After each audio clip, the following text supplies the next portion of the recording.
The right one.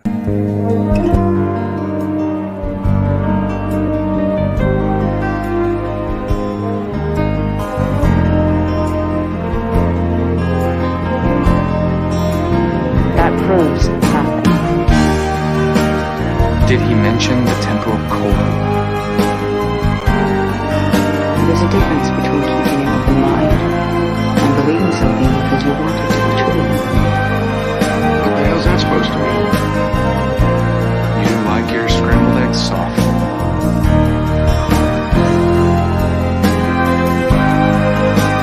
I'm the one asking questions.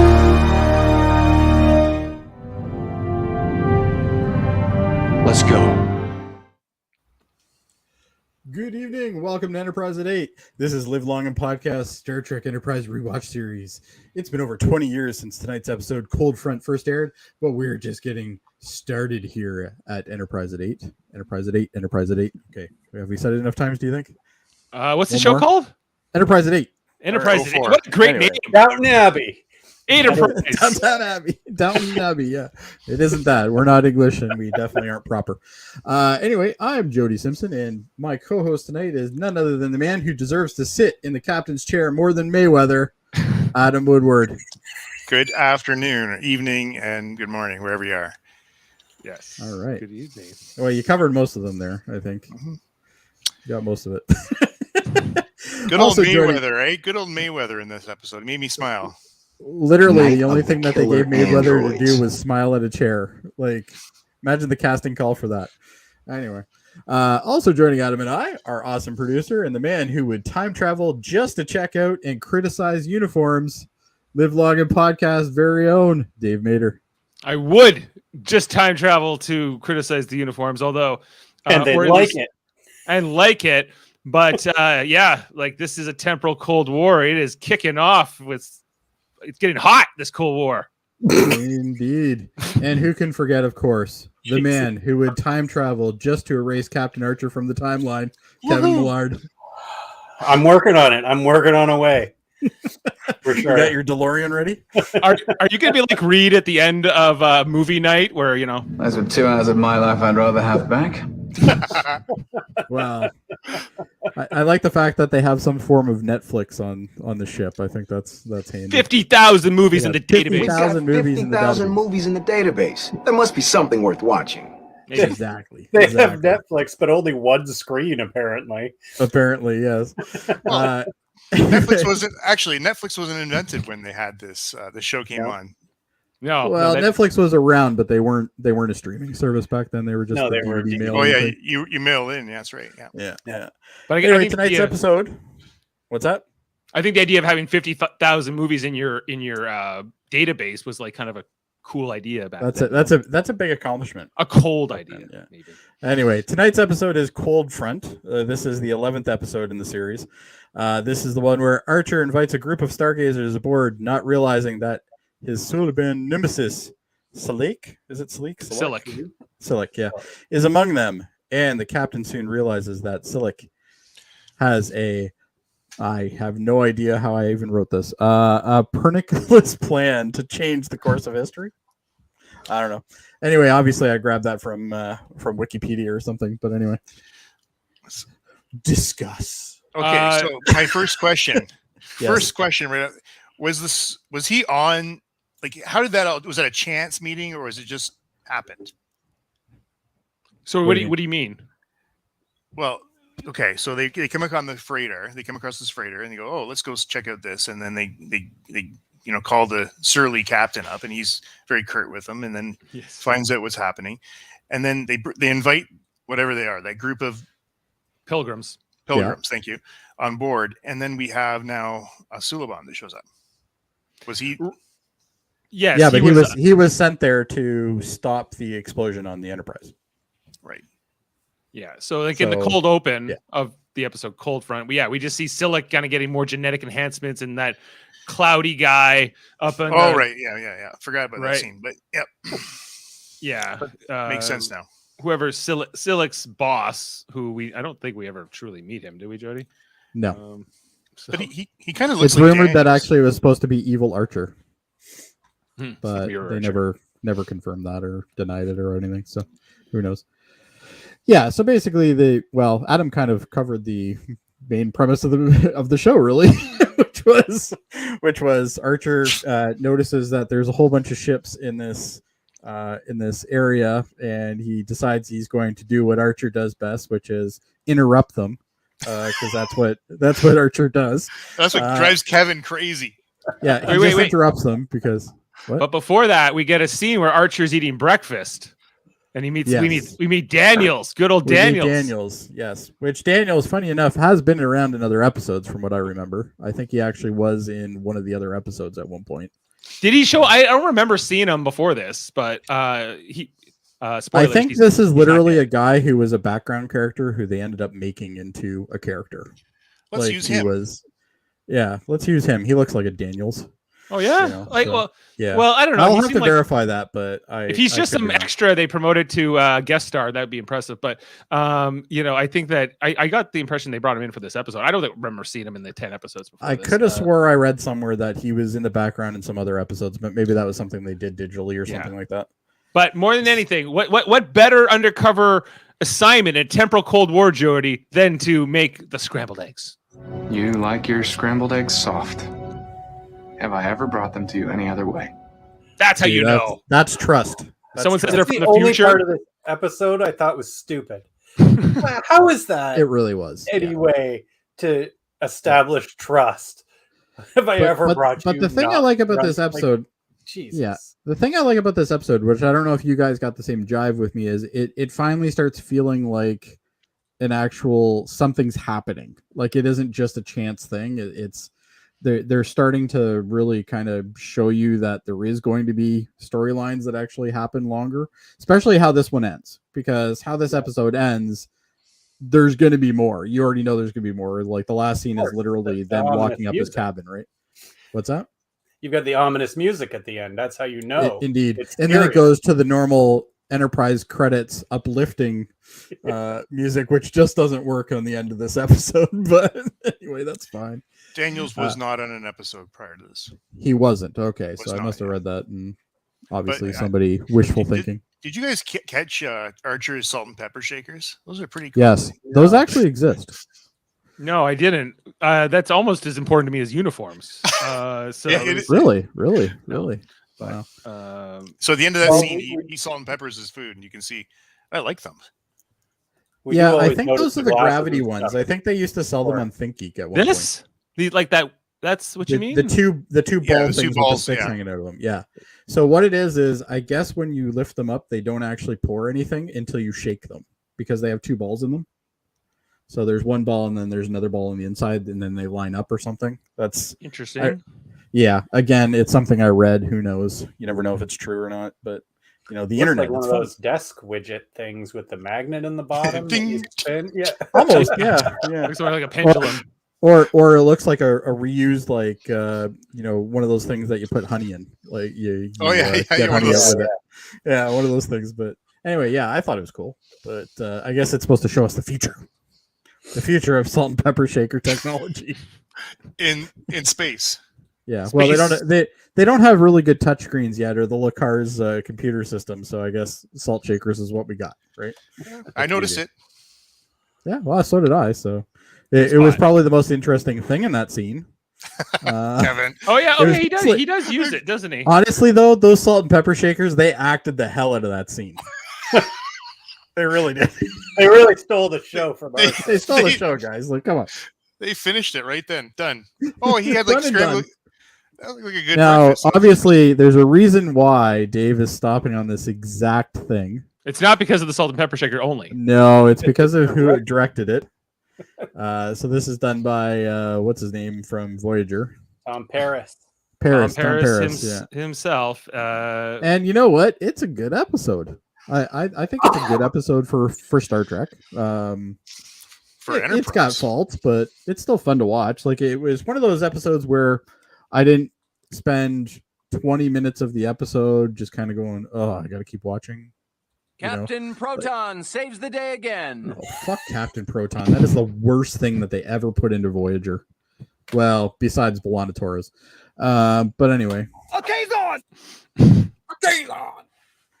Anyway, so yeah, obviously, so Archer does what he does best, which is really just interrupt everybody else, because he somehow thinks that every single alien wants to meet him.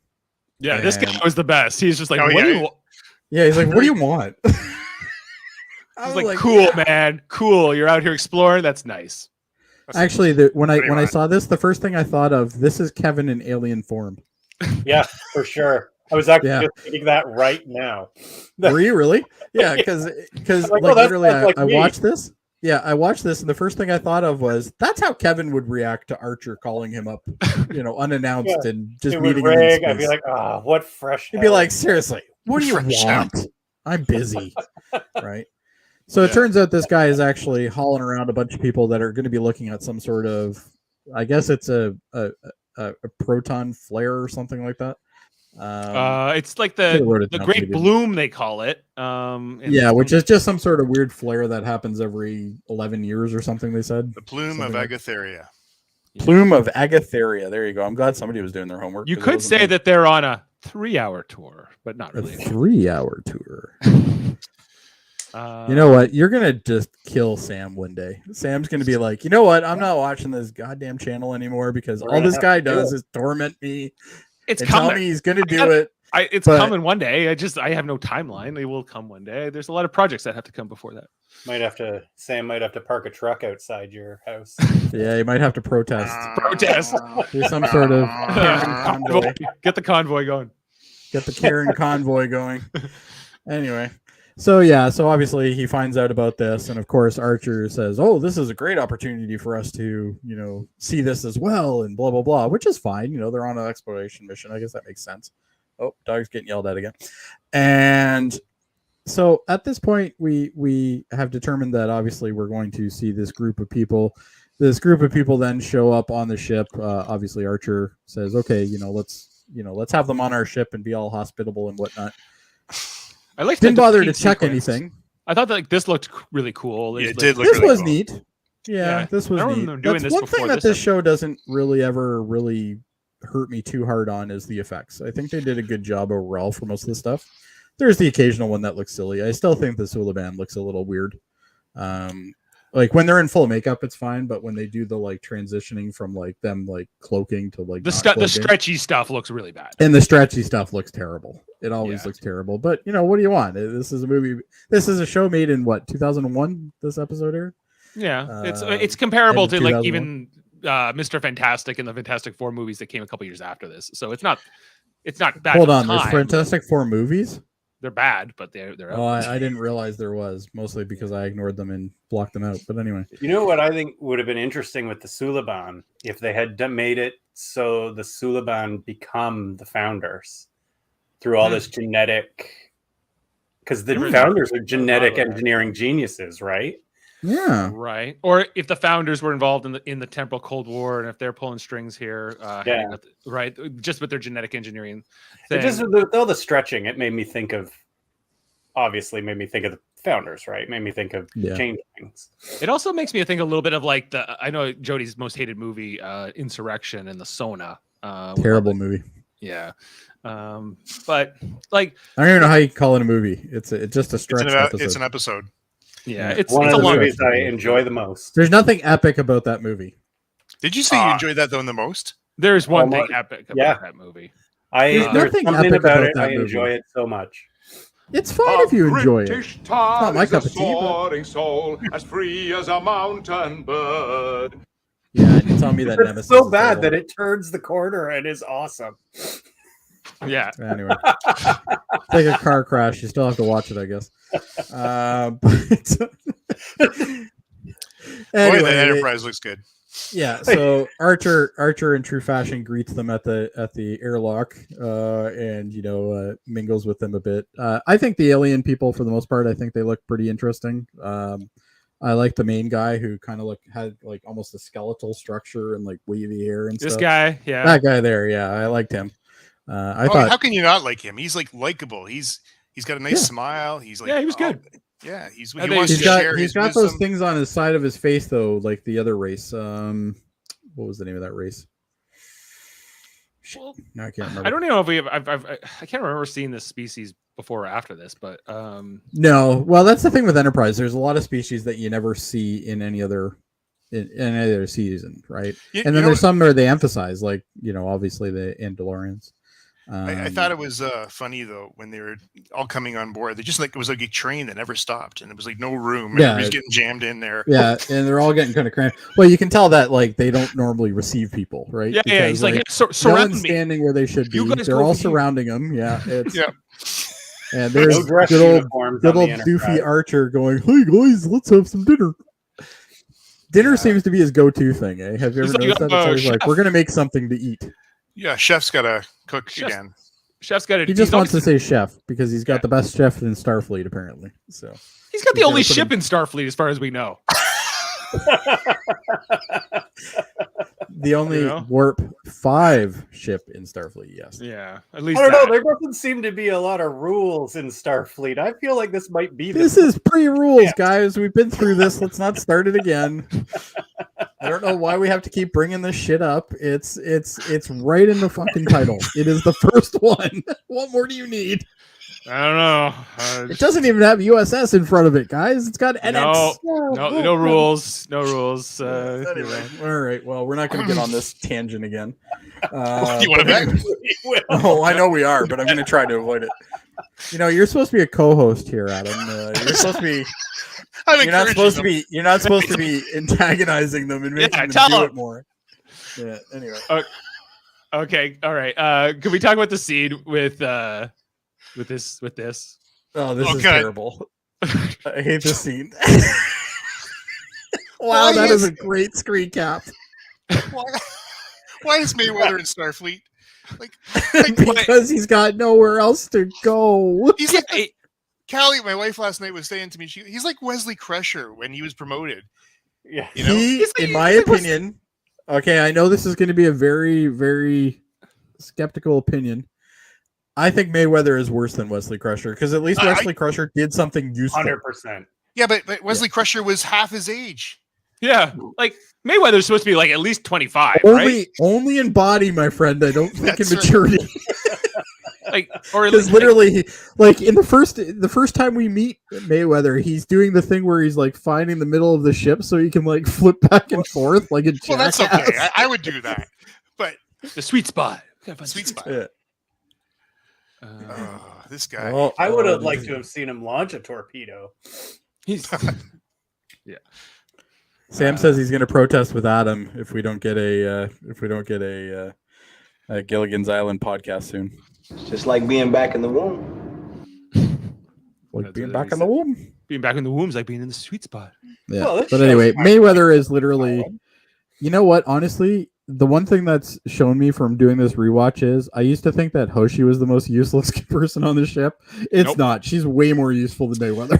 But in another series of Star Trek, they always have a backup guy, and Mayweather's always on the bridge, always working. And Mayweather is basically equivalent to that guy that's always in the background in Next Gen. I can't remember his name, but is actually a character. He is a character, yeah. But he acts so like is the guy in Next Gen. He's usually just doesn't say anything, but he's always filling in chairs and stuff like that. He's literally the Oscar equivalent. You know how the Oscars have people who fill the seats when they're other, the famous people are going to the bathroom or something. That's what Mayweather is. Mayweather is literally a seat filler. It's partly how he plays him, but it's also how they write him. They write him basically like he's like a 10-year-old kid. He gets better writing later for sure. But yeah, it's almost like they didn't need to have him right away. They should have just kind of got rid of this character for the first season and introduced him as a character in second season or something. He does something useful and then he's part of the in crew or something. But with all that said, I actually don't hate this scene. I would like a little more. I'd like a little better, but a little more of this kind of thing from this show, where they're just at work in space. Yeah. Well, that's one thing the show does do more, though. Where you compare it to the other ones, like Next Gen, it was always they're all sitting around waiting for the adventure to happen, but nobody actually would show you doing that. They were all busy doing something. Whereas these guys are busy, but usually they're doing something that's really not relevant to the story. Like to Hoshi's me- always in the background, like working on a console or something. But hold on, Jody. Like, if you're going to leave the con to a junior officer, you got to make sure he's got a little bit of confidence. And Yeah, but look who left it to him. It was Reed. Out of all the people, Reed is not the one that you want assigning anybody a position on the Enterprise. He was gone for like 2.5 minutes. Like, yeah, like literally he went for a bathroom break. Like He went that's for a literally leak. what it was. But He's like, what could possibly happen? No, what would have been cool is like if they got attacked while Mayweather was in the chair. right. If they And then leave Mayweather would be Mayweather- like, I don't know what to do. if they leave Mayweather in the chair and beam down to the planet, that's a problem. yeah, but That's a big issue. okay, but here, hold on a thing. You go back to like Star Trek Beyond, not Beyond, Into the Darkness, where Sulu is made, put on command. And like, there's no question, Sulu is in charge, man. That guy is But Sulu knows confident. his shit, Yes. right? Yeah. And I just feel very scared for the Enterprise when Mayweather's on the chair. I think if Mayweather is in the chair, as you there's should be. the chance of you sideswiping a planet goes up immensely. Because pretty Mayweather's too afraid- busy going, let's see if we can bounce off the atmosphere. Like, he's just I'm one of pretty those guys. afraid when anybody other than T'Pol is in command of the Enterprise. I'm kind of afraid for the Enterprise. they almost blew themselves up in this episode, and I think it was meant to be. No, seriously, it was like one conduit away from cascade, Yeah. implosion or whatever. Holy God. Oh, man. Yeah, that's true, though. It's, yeah. It is the it's- agree, though. Trying to look at shit, they almost blew themselves up. A couple things, like if it's gonna be the first ship, like even like the whole procedure around a bridge, like the bridge we see on like the Enterprise, like that's not really how most naval vessels operate today. They don't have a chair in the middle with a bunch of stations all around it and whatever. well, submarines do. A lot of submarines have a similar type of layout. It's Like not a the same thing, periscope, but but well, like no, I the guess periscope is usually behind the captain. It's not like right where he's sitting. I guess it's like even like the engine room looks different, and they could have done like a different bridge for this show. I think they could have shown more of like. But this is supposed to show the rudimentary version, right? Like this is supposed to be Right.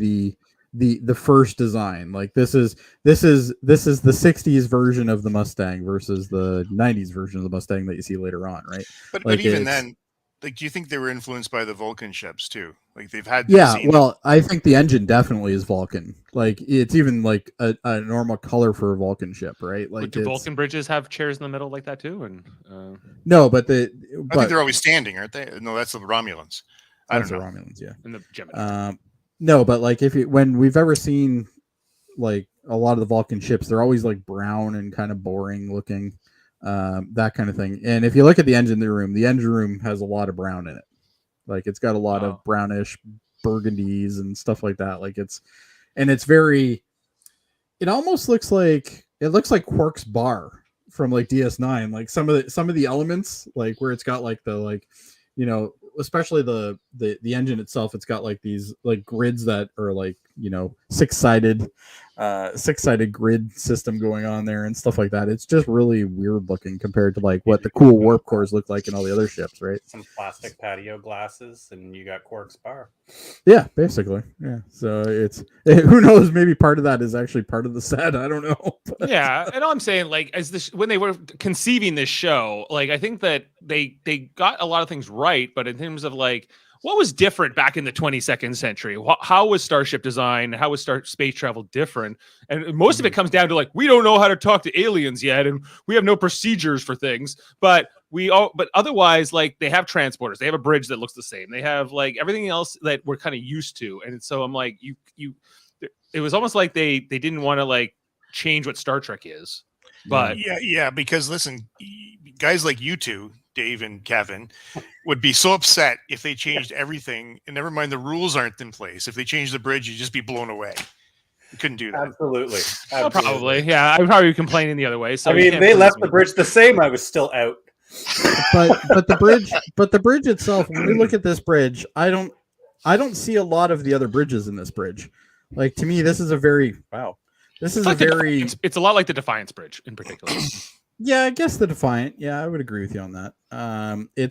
It's more like I guess it's supposed to be really like an exploration vessel, but really they still have a lot of the military type of looks. Like the Defiant, the bridge on the Defiant is very military, right? Like that's the whole point of the ship, right? So I think that's kind of where they were going on that. I think. Where they're trying to steer away from that, but obviously the original designs. In the original series, like there's two navigators, like a navigator and a pilot in the front. This one only has the pilot. They only need one. They got Mayweather. In 100 years, they'll need two people to do the same job. Like that doesn't seem like Dave. progress. This is that guy can take the captain's chair. It's fine. Okay. All right. I'm just kidding, but yeah, no, I agree. I think this is. We also have to remember for scale. I don't think this is the biggest ship either. When we think about it, no, definitely. Well, not. it's a very tight bridge. That scene behind you, Jody, where he's talking to the other captains. I can't remember his name. Yeah. Do you ever find that we're just gonna call him the Kevin alien, the grumpy captain, the Kevin? I didn't say grumpy. That was you. Anyway, but you know what I find drives me nuts about Archer when he's talking to somebody on screen is how he walks around his bridge and he looks at his own people. He's like, "What I'm saying, okay?" Yeah. So, Hoshi, did I say anything bad? We're explorers out here. Yeah. Did I say anything bad, Hoshi? Is it okay? Oh my God. Reed, are they trying to shoot at us right now because of something I said? Let me know. To Paul, you look upset. He does kind of like look around the room though as he talks. Yeah, it's almost like he's looking for redemption. You know, he's like, so I said no, good, right? I get it. Like he's trying to put on a show for his own guys. Oh, I don't get that at all. I do. I look at it as almost like a confidence thing. Maybe because he's not like a Picard. But I he's can not see how you on could look at it like that. But he's not in his bridge. He's not looking forward. He's wandering everywhere. I would. He's find a wanderer. Well, it's he's unusual. probably looking. If I were looking for his next leap. If I were that alien, and I am, I would be like, would you just stop and fucking pay attention? Yeah, like, can you just listen to me? Like, you're bugging me. You're bugging me, and I'm talking to you now because I'm being nice. And all you're doing is walking around and annoying me. That's so true. Because every other captain I can think of always like looks right into the monitor, is right talking to whoever they're talking to. Though, too. No, he never did. Oh, yes, he did. Absolutely, he did. Especially when he was dealing with the diplomatic stuff. He was always kind of walking around a little bit. He was always, and sometimes he would put his hand on one of the chairs where the but that would have been. But always, he was always making eye contact, though. I will give you that. Yeah. The only time he'd turn is after he did this. Yeah, you go, turn off that. And then you go, Worf, prepare, whatever. But anyway. Worf, I don't care what your opinion is. Shut up and just do what I say. But you know, this is one episode where I didn't feel like T'Pol was like thinking they're all idiots because I think she's actually curious about things in this one. Until the time travel thing came up, and then she was like, "Stupid." Yeah, she's like, time travel. What are you, 5? Yeah. She goes, That proves nothing. If time travel was possible, we would have invented it. Like, come on. Yeah, just like you humans, you think comets are interesting. You believe time travel is real. Time travel. Next, you're going to tell me there's a flying time machine that's made out of a car. This is my new favorite T'Pol quote, by the way. There's a difference between keeping an open mind and believing something because you want it to be true. That's true. Yeah, that is true. Yeah. You listen there, truckers. I'm being controversial now. Yeah, you tell. With your convoy. Yeah. Speaking of engines, there was the whole that's thing what I'm talking about. Look at this. Oh, this looks episode, like something that could be in Clerks 4. Oh my God! So like it's like Trip is like, and see what we've got here. Like they've never seen. I love how he's mansplaining it. It's amazing. No, the best is the guy who with the comeback who's like, "Yeah, I'm a warp theorist. I know what this is. I'm a warp theorist. It's fine." He's like, "Oh." But you also have to look at it from Trip's point of view. He's also explaining it to people that don't understand that. Yeah. He's used to explaining it to people who don't know what the hell it is, right? Yeah. Or Trip's like, every time Mayweather comes down here, I have to give him the exact same speech over and over again. Just upset that he didn't get a chance to explain it to the kids on that message, so now he's going to do it to the a poop question. Yeah, anybody got a poop question? Now here's a good thing that I like that I just saw in the background. After that guy had said he was a warp theorist, it would have been awesome if he had been like, "You want to know how we poop in here?" You want to know how we take a shit? Yeah, because Yeah, we reclaimed that, by the way. You'll probably have something that has something to do with that later when you're eating, but that's fine. yeah, we're Now, the one thing I did like about this episode, which again very underutilized, is Phlox. yeah. Phlox was great in this episode. His curiosity came right out. He is the explorer, and out of this whole crew. Yeah, The biggest he one. explores the shit out of everything, which I like. That's what he's very inquisitive I am about so everything. with you. The captain should have been on that ship with these guys, understand the culture. Picard would have been there, but man, not. Phlox, he, in the little bit he is in this episode, he's got that curiosity like all Starfleet officers should have, especially especially the ones of the future. And I think especially ones that are on exploratory missions. Yeah, I think they do. Warp 5 vessel. But they not enough from Archer, not enough from like his crew. Well, Dave, you're right, and I feel like Archer's always trying to tell the aliens how great humans are, rather than immersing himself in the alien culture. Like Phlox became one of them. Mm-hmm. Yeah, Phlox is like, I'm going to do weird chants. I'm going to look at the big bright shiny thing that's going to happen. Right. I'm down. I think I'm I feel going like for Archer, a sleepover. Where's my sleeping bag?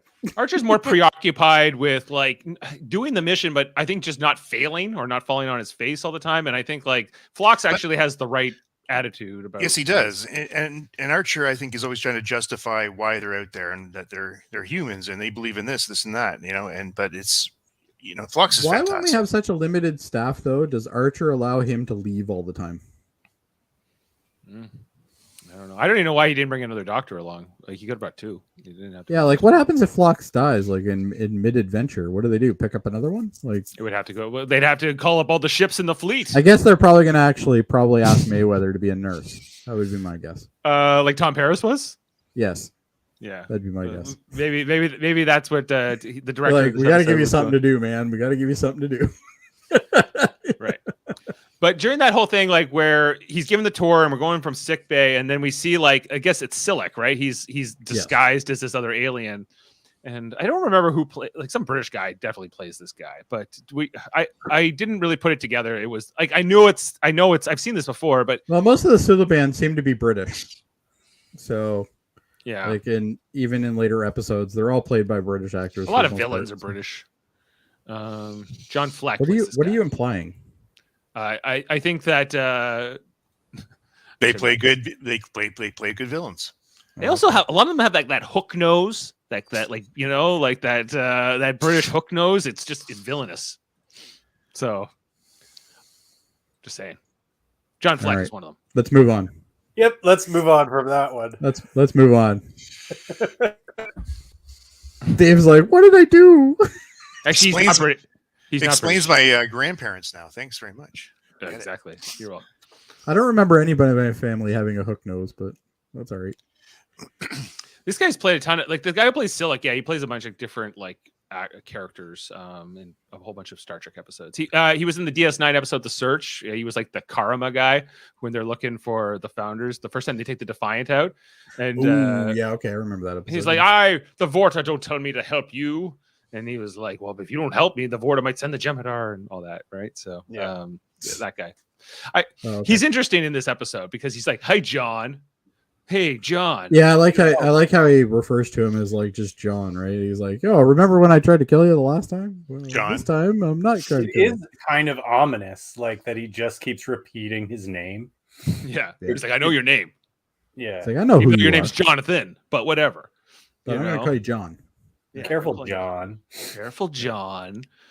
Watch out, John. I'm going to shoot you now, John. So eventually, we get into a point where we find out about what's the guy's name again?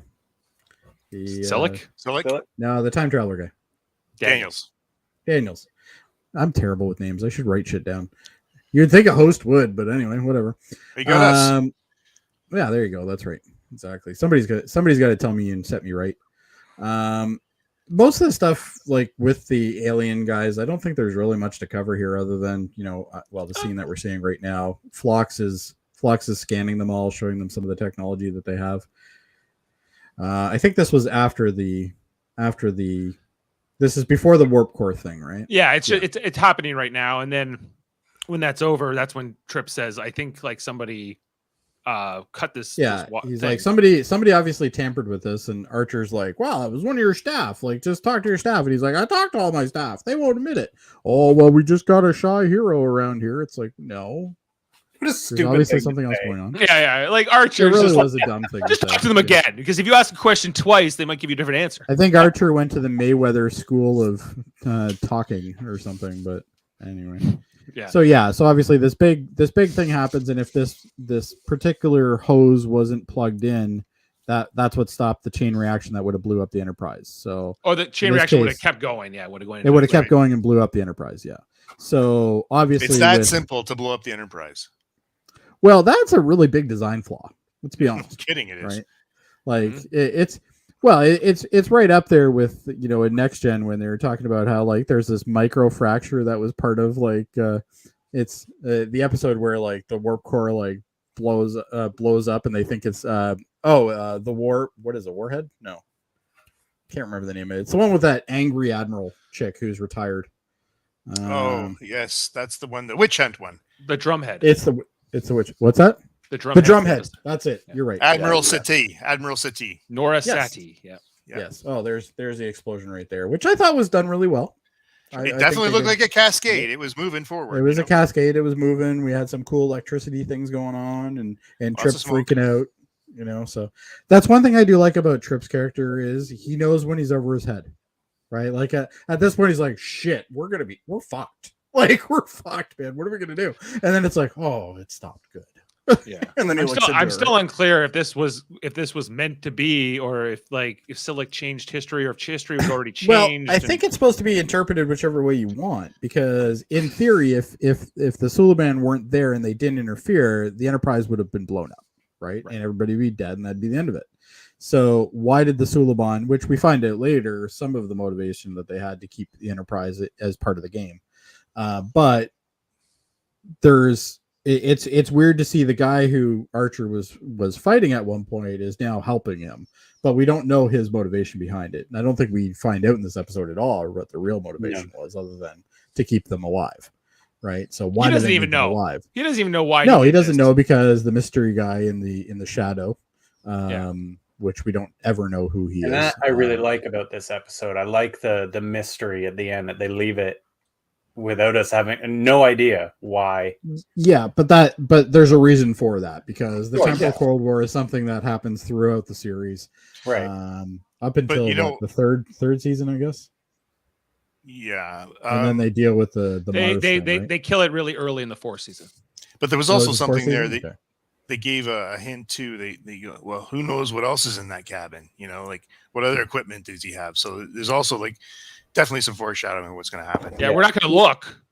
Well, I like the fact that he went into his quarters and he opens up the thing that the container that had the device in it that he was shown, which we haven't even talked about yet. But and he looks at that and it's gone, and he's like, "What the fuck? Where is it?"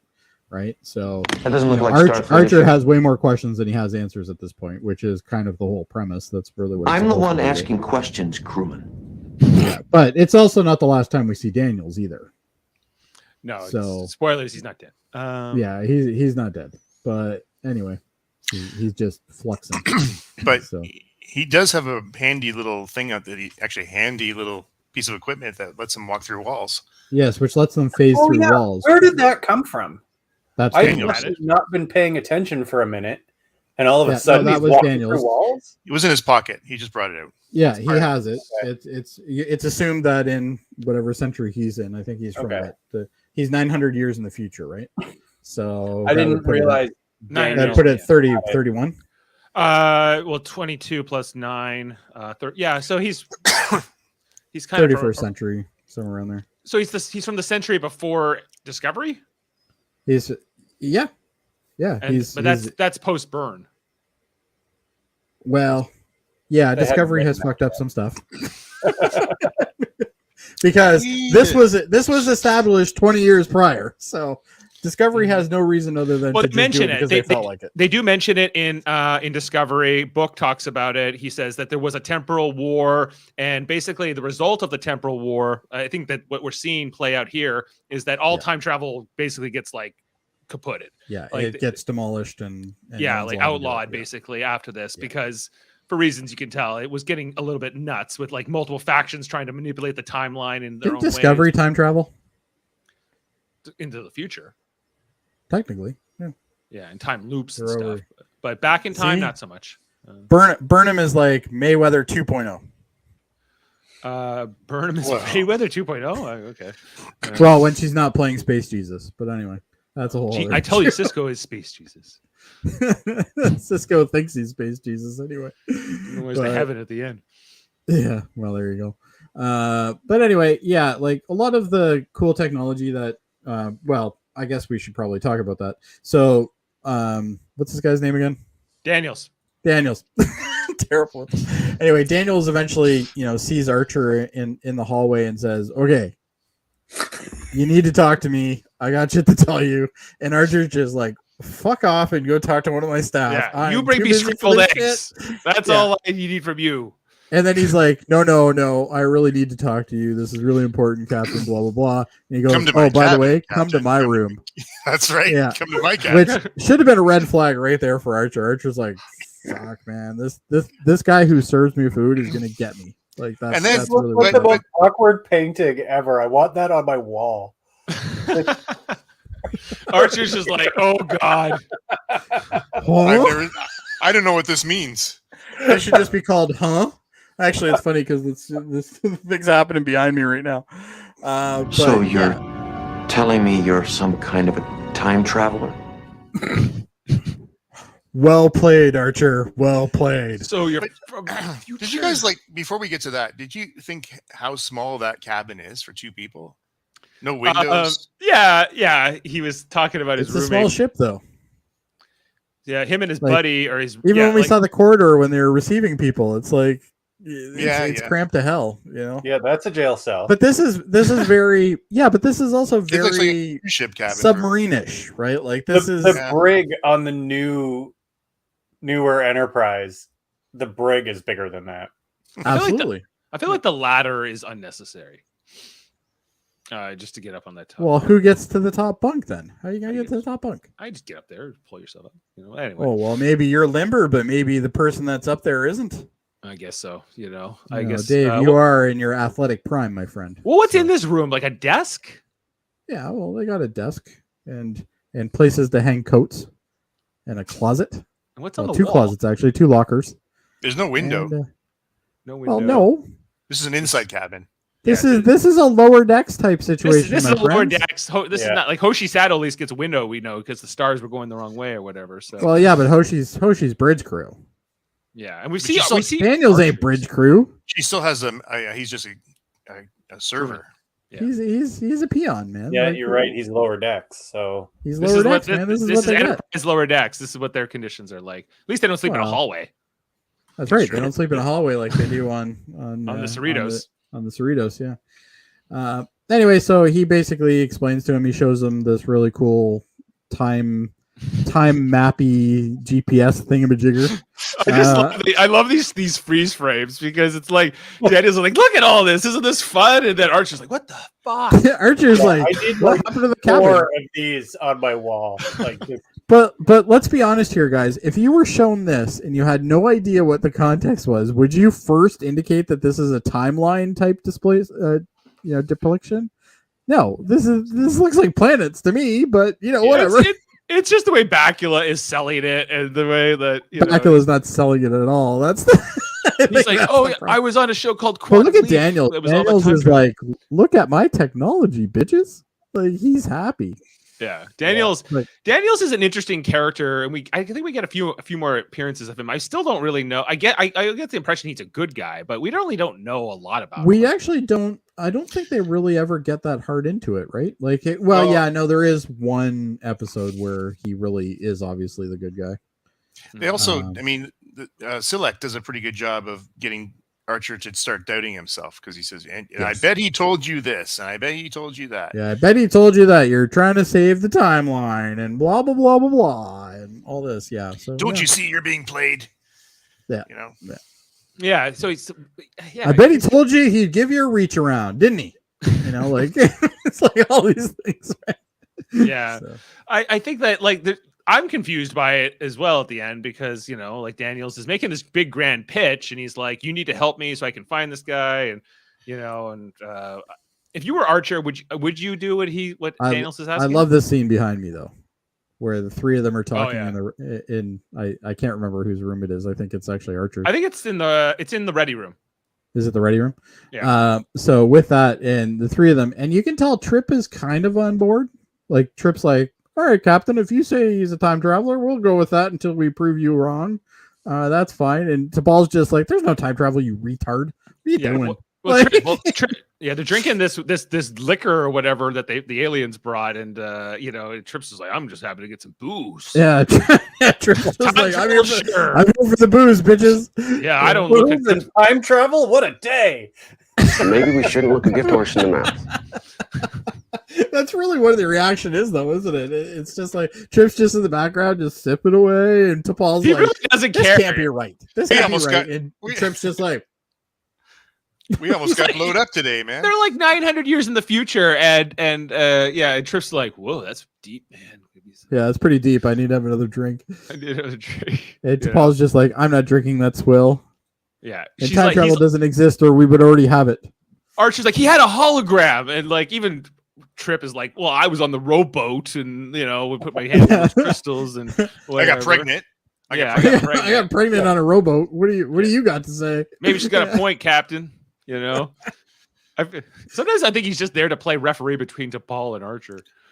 He really is the referee character for quite a while. Yeah, that's true. But well, it's not that T'Pol is insulting in this though. She's basically just saying like my race is much more technology advanced than you are, and we haven't figured out time travel yet. So why is Daniels obviously a human?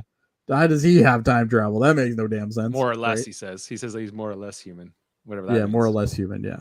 So, but I liked that little kind of conference they had though. I thought that was a good scene. I thought it was fairly well written, and it gave us a little bit of edginess with them, right? Like T'Pol clearly is not on Archer's side in the scenario. So back to Phlox, the scene behind you now. Wow, Phlox is great. Captain Archer is a little bit distracted, thinking about other things, and Phlox, can I tell you what happened today, sir? I was over there. Yeah, he's like a kid in a candy store, right? Like he's super happy, he's super excited. He just wants to tell everybody what's going on here, and 4 hours of chanting. Yeah. But Phlox to me he's almost like what Archer should be, because that's what I said. I totally Archer is supposed to be this guy who wants to be an explorer, but really all he wants to do is shoot his engines at warp 5 and prove that the Vulcans are assholes. That's really all he wants to do. Jody, if you ain't first, you're last. Well, it's true. That is he true. just wants to stop people from doing things to ask them what they're doing. Yeah. He's like, so what you doing? What you doing? He's like a little kid, right? What you doing? What you doing over there looking at that sun that's blowing up? Yeah. But I like the line right at the beginning where he's like, we found some people, so we're just gonna stop by and say hi. It's like, you're a dick. Like, stop bugging all these fucking races. They all hate you now because you're a dick. What do you want? You keep showing up. Yeah. Well, T'Pol was, Phlox. I agree that like the rest of the crew, it would be nice to see a bit more out of. We see a little bit with Tucker. I think he seems the next most excited to be out here. Yes. But that's it. Yeah. But the end of that scene, though. Sorry. Go ahead. The end of that scene. Oh, I'm sorry. Go. Okay. The end of that scene where T'Pol's like, we don't know if there's time travel. We haven't proven it. And then at the end, Archer's just like, the debate is over. Help him. Right? Well, yeah. At one point, he's like, I'm done. Like, I've made my decision. This is what we're doing. And too fucking bad. You're on board now. I did find it suspicious when he asked for his command codes. I thought that was going to be a thing. It didn't end up being a thing. Yeah. The fact that he didn't react to it was a little odd for me. A little Like, strange, right? yeah, you would think that like Archer would be like, command codes, I'm not giving you those. Like, you can fire all the fucking things and everything. Like, what? You No, know. I'm not giving you that. First ship, he's probably thinking, hey, what could happen? Fuck, they're just command codes. I let Mayweather sit in a chair. It should be fine. Yeah. There's no procedure for that, Kevin. Not yet. Not yet. Okay. They But got to write that prime directive first. here's the whole thing that what everyone tries to do, Jody, when they go back in time, this was or into the future even, Marty McFly established this.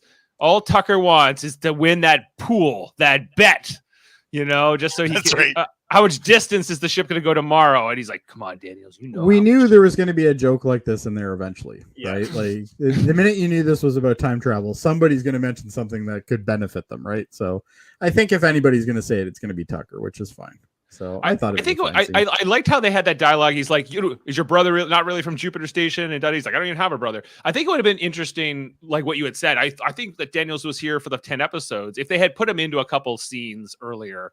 Yeah, well, and that's what I remember reading somewhere, but again, it was probably on some fan site, and you can only take that with a grain of salt, right? So it's but yeah, I think that would have been interesting, or at least in post production, maybe throw him in a couple background scenes just to kind of establish he's there, kind of like Boba Fett in Star Wars, right? Like he was in the background a couple times, but you didn't really see him, and he wasn't really that relevant until later on, right? So it's. It would have been kind of neat to see something like that, but yeah, Matt Winston, he plays this character. I don't know if maybe they couldn't afford him every week, but maybe, yeah, budget's tight, eh? So he's from Galaxy Quest. To correct eggs. He's one of the aliens from Galaxy Quest. That Daniels guy, like the. Oh, you're right. Yeah. Yes, now I do. Yeah. He barely talked, but yeah. Okay. I love that movie. It's such a great movie. That's a better Star Trek movie than Insurrection. I agree with you. Yeah, me too. Yeah. It's a better movie. No, it's a better Star Trek movie, and it's not even Star Trek. Okay, so where are we in the story though? We don't even know. I don't know, but apparently people are moving furniture above me right now. Well, now people are making noises and everything. I think we've got to the point where the plumes of Agatharia are now going on, right? That's where we are. Yeah. Take it away then, Adam. I can't remember what happened here. I was just so enthralled with what Phlox was just so excited about the whole thing. He got to recite the chant, and he was just involved. Again, this is kind of upset when they called him away from that to go and tend to Archer. I was like, but Phlox is doing something. But he's having so much fun. Yeah, I felt the same way. I'm on my way. But I think you're right. I can't remember who said it earlier, but Phlox really is the true explorer on this ship. Like he's totally the guy that. Yeah, I don't know who said it, but it absolutely correct. Like I never even thought about it that way, but literally he is. He's the one that's always interested in what's going on, even if it's a stupid little snail, right? Like he's still interested to a degree about it, right? So he's like the science teacher you always wanted to have. He's just enthusiastic and yeah. He's a better science officer in some ways than T'Pol, who never does much science. Not even interested in things. Yeah. Comets, Dave, that's beneath her. Yeah, she's like, that proves nothing. I'm just a skeptic. That proves nothing. Yeah. So I guess Archer and Silic had a conversation again in his room, in his cabin, and Silic basically stunned him, right? Yes. And that's he basically shot him. We don't really know why. I don't really get why he even did that, unless one of you guys caught it. He just wanted to escape, so he had to take it was Archer. just an escape thing. Okay. He wanted to have this conversation with Archer, I think, and he wanted to like put this like doubt into him that he's maybe he wants to figure out who's looking for him, which faction. So I think he's really probing Archer for information more than anything. seeing what he can Yeah, I come back kind of to. got that idea too. And then he shoots him when he's kind of done. He could have killed him, but he doesn't. But that's because I don't think I think he's really he comes across as like this great villain, but I think he's just a soldier. Well, he's doing the bidding for the villain, right? Yeah. Like that's really what ends up progressing later on. But I think he's still curious about what Archer can offer, like him. What can this crew? I think he's confused as to what Archer's place is in all this. Yeah, he's a bit like a Jem'Hadar. Like he's not privy to the overarching plan. He's a lower decker. Kind of, yeah. But he doesn't play him like that. He plays him like he's almost like the mastermind, right? Like the way the actor plays him. Yeah, but even in the first scene in this episode, we were shown that he is not the master. He's not in charge. He's definitely doing someone else's. He's a bidding. soldier. Yeah, he's a soldier. Yeah. But yeah, I can see where you're coming from though, Dave. He really tries to make it look like that's what he's doing, but the first scene totally blew that for us, right? So, well, he comes across in some ways like he's supposed to be like the nemesis of Archer, but he's not. He's not. No, he's not. No. I think the first episode where we were introduced to him, you really believe that though. He was a different guy there. But anyway, so Daniels now is in engineering. He's bringing the sensors back up, and they're trying to find Silic, and they found him. Right, so now he's in engineering. Yeah, and then they find that's before they, because there's the whole confrontation between Daniels and Silic in engineering, where seemingly he's killed. I guess it just blows up. Yeah, well, he was phased out of existence. Yep. Right. Or was he? I was a little unimpressed with Daniels in this scene because he everyone get out of here. Only I can fight this temporal agent. Right. And then it wasn't much of a fight though. Basically, Silic just walks up to him with a gun, says, Did they know you were going to die here? And he's like, yeah, this is the equivalent of that Raiders scene where, the guy's got the whip and he's like, he's doing all this. And then, Harrison Ford just pulls out the gun and shoots him. It's like, that's literally what this is. Might even be an homage to it. I don't know. But, it took 2 shots, but yeah. Yeah, it did take 2 shots. Yeah. Because I find I wish they had done more with this. If they were going to do a temporal Cold War and what it meant, I would have liked to have learned more about it than we did. Oh, we do later.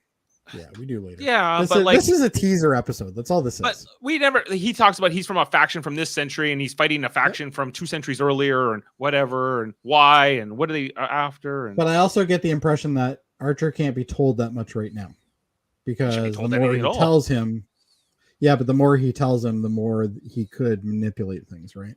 So because Archer at this point believes him, Archer's like, yeah, this guy totally is a time traveler.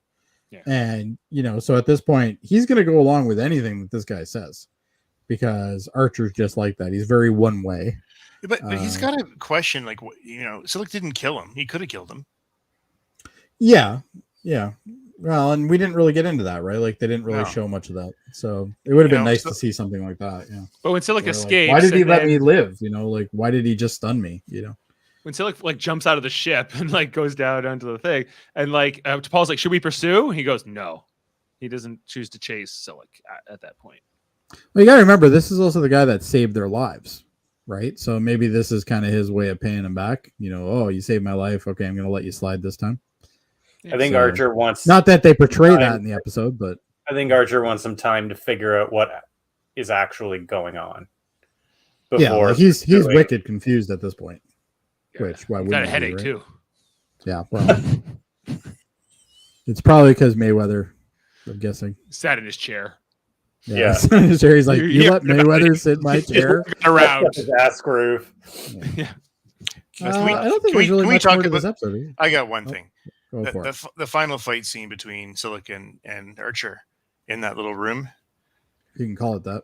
Well, yeah, there's the one in the room, and then it kind of moves into the cargo or the shuttle bay. Well, the shuttle bay, right? But the shuttle bay. Yeah. So the decompressing part, like in every other Star Trek, aliens, when this just decompresses, bad things happen, and Archer barely had to hang on. Yeah, I noticed that. At first, he's trying to hang on, and then all of a sudden, it's like, I could just walk around. Like he wouldn't look like Arnold from fucking Total Recall in about 3 seconds. When all your capillaries opens another door and then there's decompression again. It's like, what is going on here? I mean, even in Next Gen, when Crusher and Jody were in the Oh yeah, they're holding on for their dear lives. it didn't happen, but Yeah. at least you got the impression there was no air. Yeah. I felt Yeah, Well, Archer air was didn't being even sucked seem to out be of the room. struggling until he was safe. exactly. So Archer finally gets away and gets some air. And he goes, "Oh!" And then I understood that he wasn't breathing. I thought, how is he breathing in there? I was still trying to get over from the scene just before that, where like Archer is literally pointing a gun right at this guy. He's like, freeze, and then like he just. This is where I tell you that I love the phasers, because every time I see them on screen, I love They're them. cool and everything. They're fine, They but are like beautiful. yeah, but useless in the hands of the wrong guy. This guy, because he points it right at, and Silik just kind of walks away, like he shoots, I don't know. It was very unimpressive. Archer is not a very good marksman, even though his last name is Archer. Yeah, he shoots Silik's hand to get him to drop the thing. I'm like, why don't you just shoot him in the chest and arrest him, and then because figure he it saved out. his life. I guess. I don't know. Maybe he feels he owes him. I don't know. And then Silik can handle zero, no atmosphere, nothing. Like he's good. He can live in zero Yeah, gravity. he can They, survive in a they vacuum. already explained that and established it. Yeah. Yeah. But that's only because his species normally wouldn't. Like all his abilities are not. All Suliban do not have that ability. Only he does. Or certain He is Suliban. enhanced. Yep. Yeah. He is enhanced. Yeah. Yeah, I just watched it again.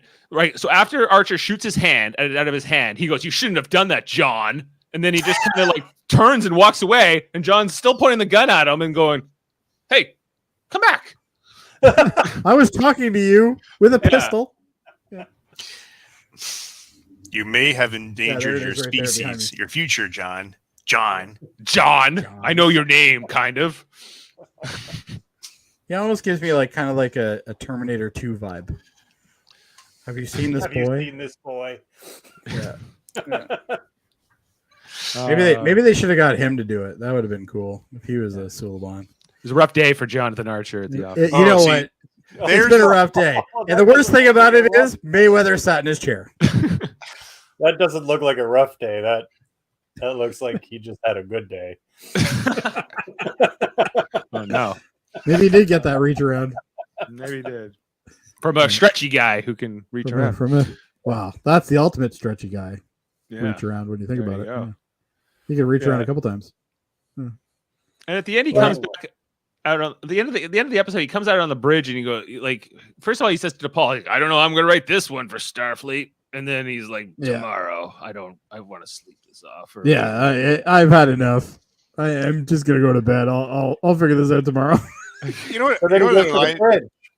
The other line that killed me was when he's saying, Reed, find Daniel's roommate another quarters to live Yeah. in. The He guy's will got get no name. no name. Yeah. No name. Well- He's like, whoever was in that room with Daniels, the guy who brought me my scrambled eggs. I never bothered to learn the roommate's Yeah, name. Yeah, he wasn't that important to me. Wait, wouldn't you be talking to the guy? What do you know about this guy? No, he got more important now. Now that he knows he has this cool technology. How many crew are on board? Like 80? Yeah, exactly. He doesn't know his name. Yeah, the compliment's Yeah. like 86 or something. Yeah. Yeah, it's not a lot of people here. No. So, but anyway. So the last scene we see is obviously the security personnel putting what appears to be some sort of weird lock on this door, and then kind of we got the teaser of who knows what's in there. Who knows what's in there? And the Well, not a hell of a lot, because we've already seen the damn thing. All that could be possibly hiding now is something in a locker. So why don't you just go look in the locker? Like, what's the big issue here? At this point, shit's already gone down. Like, Does why this don't you ever just pay look at off? everything? Did they go back in here? Not only that, Daniels is dead. Like, what are you locking the door for at this point? I don't I like. don't know. I think it's just to maybe for something them to come back to. I guess I don't know if they knew what they wanted. Well, they do come back to it, yeah. and that's Because they it. do find, if I'm not mistaken, and Adam probably could answer that better. If I'm not mistaken, they found other devices later on, right? I can't Or at least remember, something Jody. that. This is gives like them more watching it information. all again for the first time for me. Yeah, it's been so long, I don't remember all of it, but. Yeah. But I am disappointed that Archer lost the hand thing because that was kind of cool. Yeah, it just falls out the window or whatever. Well, you know what's not disappointing, guys? Fun facts. Oh, But wait a second, wouldn't Archer, like Hey, go I get just that. did my segue. Thank you. All right, I'll be quiet. No, But- it's fine. Go for it. no, you No, get the floor now. I can You do get the segue again. No, but wait a second. Just that's the coolest piece of like technology they could get their hands on, literally. And he lost it. I'd be Oh, the going to phase get thing? that. Yes. Yeah, that is Get pretty cool. back. It just fell out into space. You can find It's it. in, it's in space. You can just transport it back. They have a transporter. Like how hard? They know where it's going anyway. I don't know if they can transport stuff out from space yet, though. Yeah. Like Okay, they're they can pretty send their- shitty at this right now. The shuttlecraft could go after it. What do they call it? The grappler could get it. The grappler could get it. Actually, I don't know if the grappler could grab something that small. Yeah. What do you think about like when Voyager got the mobile emitter for the Doctor? I guess like getting some future tech is not always a terrible thing. But anyway. Especially when you need to fix a conduit behind a wall. Like The it's mobile especially- emitter might have been one of the only things that saved that show, because that Doctor is amazing. Yeah, he is. Yeah, and he had to get out of that sick bay eventually. You know what else is amazing? Fun facts. Fun facts with Adam. Facts. Let's go. All right. The restrictedness of the set for the service junction shown near the end of this episode made filming of the episode's climatic fight scene. That was a climatic fight scene between Archer and News to Silic me. a difficult task. You've really got to create some different types of choreographed sequences when you're in a tight little spot like that. Stunt coordinators. It was difficult to watch too. Yeah, it wasn't a good fight. No. No. Yeah. I might dock it half a point just for that. Archer never Hey. has any good fights. Like he's not like He's Yeah, Archer. he's not a Kirk, that's for sure. he's Okay, better than Picard. Dave, you like this one? According to the dates given, this episode actually takes place a week after the next episode. What? Oh, really? So they're out of order? They It are. could be. We'll have to watch for that. This is going to remind me that I need to look up the next episodes. That way, when you ask me later, Dave, I'll actually remember. So the date given in this episode is September 9th. Yeah, and the next week the date given is September 1st. So the next week's episode happened before this. Yep. I guess so. Okay. All right. This is the humanoids figures only appearance in the series in an episode which is neither the premiere or season finale. Humanoid fingers? Figure. Oh, fingers. The humanoid at the beginning of this with the Oh, Future Man. Static electricity man. Yeah. This episode marks the first appearance of Daniel's character on the series, and it also marks the first time that Silic's name is given. And there's another that's first. right. Yep. Oh, so in the first one he's just like bad Sulaban guy, or He's just the Suluban. Yep. And this episode also, there's lots of firsts here, marks the first mention of movie night on Enterprise. Not the last. Ensign Mayweather gripes about 50,000 titles in the movies database, and they could find no better movie than Night of the Killer Androids.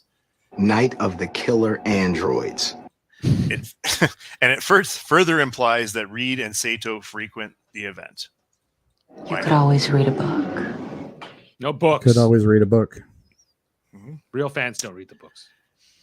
Okay. No, just the wiki. Okay, Dave. Jody, believe it or not, Yes. we got another first. This is the first What's that? appearance of T'Pol's disbelief in time travel. That And this- proves nothing. Proves nothing. That proves nothing, though. Based on the Vulcan Science Directorate's conclusions. Yes. So they know. They know. They know They it would all. All those Vulcans. They know everything. Both the temporal observatory and the phasing device were lost in the episode, but Daniel's temporal database remains to be used in the episode Shockwave and the future tense.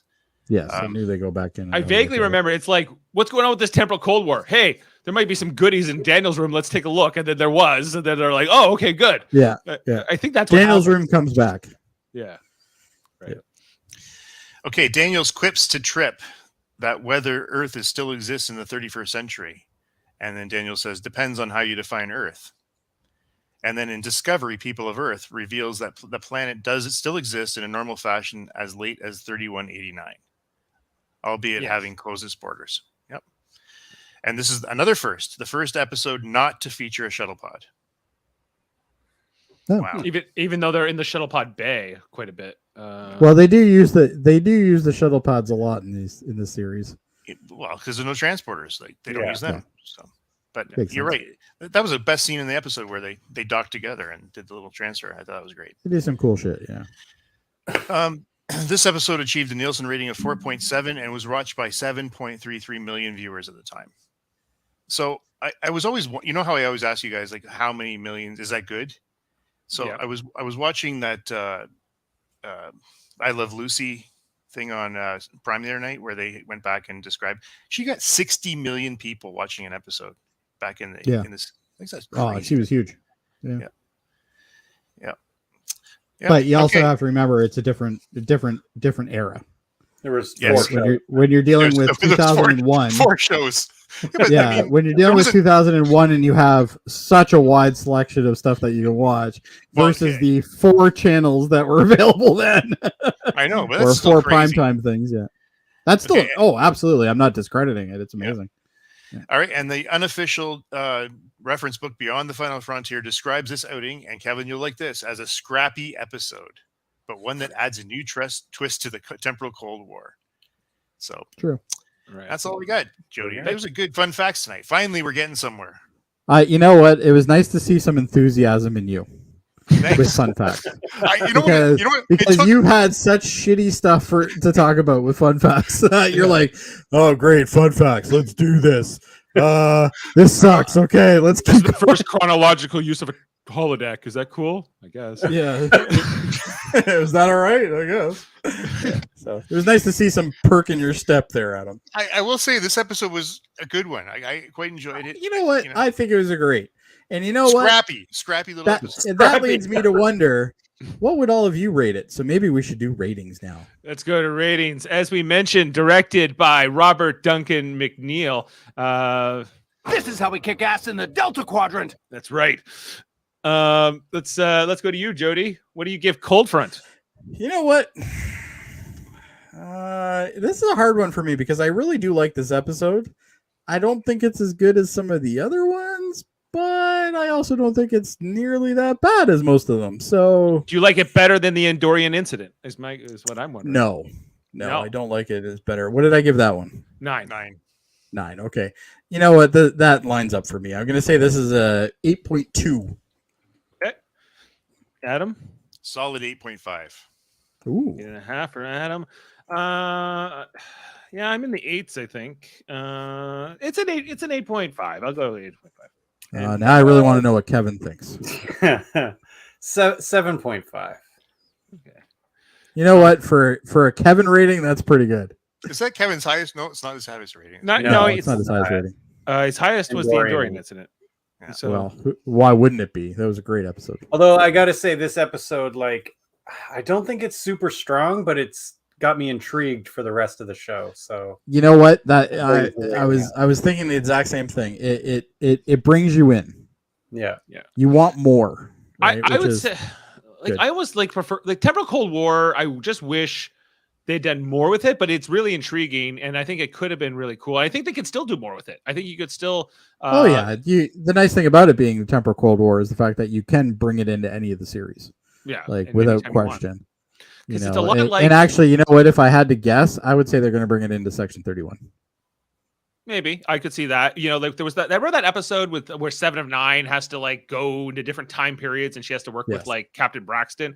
You know, I Yeah. feel like it ties really into that stuff too. And I think because it's Yeah. it's in this era, post or pre-discovery, that you know there's still like because he said there was a war, there was time travel, it got banned, and we all This moved proves on. that Discovery ruins everything. Well, it's almost more freeing because then you don't have to like kind of deal with the consequences of it. So much. Adam's just like, I disapprove of that statement. Are we talking about just? Whoops. Are Hey, we what talking happened about there? I just hit a button by accident. I haven't done any segues for your plugs yet. I know I hit a button. By the way, Dave, Yes. Enterprise isn't the only thing in the Star Trek universe that we talk about on this channel, is it? No, that's right, Jody. We talk about all kinds of Star Trek What a shows plug. all the time, a including but talk. We talk about Star Trek every Tuesday night. We talk about Star Trek Deep Space Nine with Nine-ish. We call it Jeff Mater leading the space station when he remembers to wake up for the episode, and you know, it's a 26-hour day. It's tough. Who leads it? Who leads it when he doesn't wake up? I guess I did. okay. Usually, yeah. But we are now into season 5 of our Deep Space Nine rewatch. Check it out. The best is happening. It's yet to come. The best is yet to come, and babe, won't it be fine? That's right, Captain Sisko. So check that out. Tomorrow we're going to be talking about Nor the Battle to the Strong, the episode where Jake Sisko ends up in a Klingon war zone with Dr. Bashir. And I think there's some other things If going on. I had to rate that episode, it would be a 5. Okay. Just letting you know now. Yeah, it's not my favorite either, but we're going to talk about it tomorrow on Deep Space Nine at 9ish.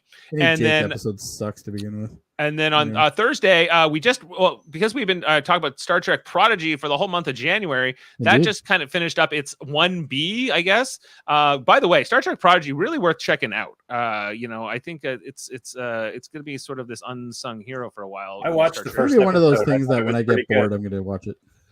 The first episode, I think, is even the worst episode. I think it gets better as it goes. So. Really? Yeah, so I would check that out. I talked about that with Davin Skellhorn as well as Jessica Chan for many weeks. It's apparently the first season is technically not over. They're apparently coming back with more episodes for this. Yeah, it's like split into 3, isn't it, or something? It's split into 3. So we've done like 2 of the 3 groups of episodes, and we'll 2/3 in. 2/3 in. It will be back at some point again this year. And then while that goes back on hiatus, we're coming off hiatus of Star Trek Discovery season 4, which we said so many nice things about tonight. I just have to let you guys know I have started watching season 4. That first episode is terrible. Okay, I don't know what you guys rated it, but the first episode is just awful. I don't know where. Okay, so if you're selling me on this season. Jody, we've had such a great night. Let's not get into. All right, fair enough. But anyway, that episode's terrible. What after isn't bad though. If you want to have your night ruined, check out on Thursday where Adam and Michael and I talk about the next episode of Star Trek Discovery. Make sure to watch it and then to listen to what we think about it. I will also not be invited. Not to that one. No. Have your night ruined. I'll tell you, episode 1 of season 4 ruined my night. Yeah, we got Star Trek Picard coming up, Jody. You're excited about that? I am very excited about that, Dave. I'm actually more excited about that than you are about uniforms. There you go. That's how excited I am. Yeah. So I can't wait to watch it. We're gonna be doing that in March, I guess. When Discovery will be wrapped up at that point. So I'm gonna be taking on that, and then Strange New Worlds after that. So lots of new Star Trek content we cover here on Live Long and Podcast. Plus, we have Star Trek Radio Theater, kind of a sporadic show where we talk about movie, like we kind of do the script reads. Our most recent one was the season 2 finale of Star Trek First Contact. Not good enough. Not good enough, damn it! Not good enough. And then we are going to be doing another one in about not this Saturday, but the next Saturday, February 19th. We're just trying to figure out who's in it first. Are you gonna tell us what it is though? Yeah, you won't like it. Oh, what is it? It's looking for Parmak in all the wrong places. Oh, yeah. No. It's for Valentine's Day. It's a love episode. I understand why you're doing it. Yes. Yeah. So we're makes sense to do it, but right. Not my favorite episode. Yeah, and when Star Trek Picard comes back, I want to do the episode Hiding Q with to kind of celebrate that, because that's like the second appearance of Q in Star Trek. That's a good episode. That's the one where he gives Riker the powers and everything, and that one I think is going to make an amazing radio theater. That would be, especially you got to get somebody funny to do Riker though. We'll figure it out. Riker is the star of that episode for sure. Yeah, so we're planning to do all that, and that's coming up on Live Long and Podcast. Plus, Super Mater Brothers Podcasting is our other channel where we talk movies and TV that are not related to Star Trek. Right now, we're in the middle of covering Big Brother Celebrity 3. Actually, tonight, Jaemeel Robinson and Jeff Mater are covering that while I'm over here talking with you guys. Have you found the celebrities yet? Well, Lamar Odom's there. Oh my God. Some others. We got. I knew one. Todd Bridges. They got Queer Eye from the Straight Eye Guy and a few others. And then so check that out. Celebrity word a little loosely, but anyway. Yeah, Survivor. We talk about. We just talked about Ozark recently. We had Marvel Cinematic Universe stuff, including Hawkeye. So we talk about a whole bunch of different things. So check out Super Mario Bros. Podcasting, as well as Trivial Debates, a monthly show. We argue about movies and TV and sports, and it's like a game show format. We just did our January episode yesterday, which was very entertaining to watch. Yeah, Chris competing against myself and Adam Woodward. What a battle it was! And it's surprise ending for sure. Surprise ending. Out of the freaking bagpipes, my God! Yeah, it was those bagpipes. So if you want to know, we're not giving anything away, but it was. Tune in if you want to see Adam look very upset. You can imply what that means. And we got our panel for the next Trivial Debates, Jody. Oh, do we? We got Jeff Mader hosting on Sunday, February 27th. Handsome man there. Oh, that's me. Yes. I got Jody Simpson. We got Jaemeel Robinson and Max Duda all going out at talking whatever Jeff wants to talk about on that date. You know what? I'm worried about these guys. I really am. These guys might give me a good run. I think Jaemeel might for sure. And so oh no, Max is pretty good too. Well, Max. It's Max. But he's so Max. All right. Max. Max. Come on. Max don't watch the show anyway. It's fine. We can shit on him a bit. Yeah, we totally tore you down into an hour and 20 minutes into our Enterprise podcast. Check it out. Yeah. You try to find it, jackass. Yeah. And I think that's all our shows. Check out Davin's podcast, Locutors of Trek. Those are his Star Trek podcasts, as well as X-Men, X-Rated. He's talking about X-Men, the animated series. I'm going to be on that next week, I think. Next Tuesday. I didn't know you're a fan of that series. Oh, yeah, I love that series. I do, too. It's a good series. And Eamon, my son, he's got a podcast called Let's Talk About Fighting Games, where you can find on wherever you get your audio podcasts on it's Spotify, wherever you want to look for those things. So that's it. Those are the plugs. Them's a lot of plugs for some good stuff. I got some plugs. You got some stuff for the plugs. All right. Well, unless anybody else has anything else to say about it, I think we can call this one. I think it's a win. It's a win episode. It's decent enough. Yeah, for sure it is. It's not a snail episode with Hoshi, so that's good, I guess. That's all I got to say about it. Kevin, what are your thoughts? It was good, intriguing. If not a little boring, but intriguing in the end. I didn't find it that boring, actually. Actually, I didn't either. It was good. Yeah. Good one. But anyway, after we had I think 2 or 3 bad ones, and now we're getting. But that's what's most important about this show, gentlemen, is we have 4 points of view. Is it Romulans next week? Is that what we're doing? We didn't actually talk about next week's episode, did we? I think it's Romulans. And you know what? I even looked it up. So anyway, we'll do that quickly. It's called Silent Enemy. That's the 12th episode of season 1. And that's the crew hurries to make a ship phase cannons operational while under attack by an unidentified vessel. And I will tell you, the effects in this episode are pretty good. I enjoyed them. I also like the kind of race to the clock kind of thing, because they're trying to arm themselves, because they've figured out that they're a little over their head now. Yeah. So they got to get this technology up and running and working. Yeah, that should be a good one to talk about too. So we'll be back in a week to talk about Silent Enemy. And I'll play a sound for us on the way out here, Jody. Do it. All right. When time travel was first developed, it wasn't long before people realized that laws had to be made. That's what the temporal Cold War is all about.